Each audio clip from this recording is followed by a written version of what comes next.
இப்போ இதுல எல்லாம் இருக்கிற பெரிய கட்சியான காங்கிரஸ் இது திமுகவோட தொடரணுமா? இன்னொன்னு என்னன்னு சொன்னா, நெல்லை நீ எடுத்துட்டு வா, அரிசி எனக்கு உமி எனக்குங்கிற மாதிரி ஜெயிச்சதுக்கு பிறகு அமைச்சரவையில சேர்த்துக்க மாட்டேன்னு பண்றாங்க திமுக.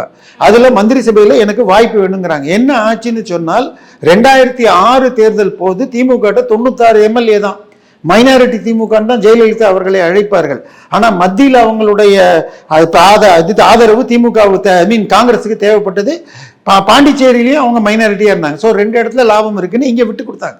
இப்போ மத்தியில ஜெயிக்கவும் இல்லை, ஜெயிப்பதற்கு வாய்ப்பு இருப்பதாகவும் தெரியல சமீபத்தை பொறுத்த வரைக்கும். அப்படி இருக்கிறப்ப எங்களோட சேர்ந்துட்டு நின்றுக்கிட்டு எனக்கு எப்படி அமைச்சரவை கொடுக்காம இருக்கிறது?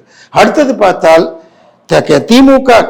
திமுக அல்லது அதிமுக காங்கிரஸோடு சேர்ந்தால் சட்டசபையில் 1/3 சீட்டும், பாராளுமன்றத்தில் 2/3 சீட்டும் கொடுப்பாங்க. கிட்டத்தட்ட 70 சீட்டு எம்எல்ஏலையும் அங்க நின்னாங்கன்னா 27 தொகுதி அவங்களுக்கு கொடுப்பாங்க.